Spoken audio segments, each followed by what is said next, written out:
sa aking isipan at bilang pasasalamat sa mahal kong kapatid. Hanggat ako ay merong minsan naligaw na landas, salamat sa mga ka-chapter ko't ako'y niligtas. Salamat din sa aming council at maging sa taas, sa pagtuwid ng landas inalalayan nyo ako na itama ang mali dahil sa mga payo nyo. Napapangiti ako sa tuwing nabibiro kayo, at kahit na anong problema ay ating nalalampasan. Ganuman kabigat ay inyong napapagaan ang loob ko dahil sa ating mga pagdadamayan. Tunay na kapatiran, tao gama kailanman ang nasa isip ko't dugo. Kaya taas aking noo, sabihing 3 kilo na ko, ipagmamalaki ko na dito ko natuklasan ang solidong samahan. Kahit sino ang kalaban ay hindi aatrasan.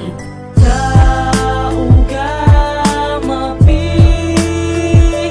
ang kapatiran na hindi ka iiwanan sa hirap man o ginhawa. Kaming mga triskilyon hindi nag-iiwanan, anuman ang suliranin lagi nagtutulungan. Ang prinsipyo ay ganyan, hindi na kayang tumbasan. Lumalaban na sa bayan at ang makipagpatayan para lang sa karangalan ng mahal na kapatiran. Ay labis na iingatan ko ang pangalan mo, sa mga mapang-api isusugal ang buhay ko. 3 kilyo na pagkatao ko habang nabubuhay, sa aming puso at sa isip ay hindi na mawawalay. Ang tagumpay ng isa ay tagumpay ng lahat. Tao gama ang angat at tao gama ang sikat. Kami lang ang mabigat na kapatiran sa mundo, at kami makikilala kahit nasa ang kanda ko. Leon kaming tinuring pag nagalit delikado, natutong rumispeto, tumanggap na mga palo. At kayo ang dahilan kung ba't ako rin ay nagbago. Tao gama ang kapatiran na hindi ka iiwanan sa hirap man o ginhawa.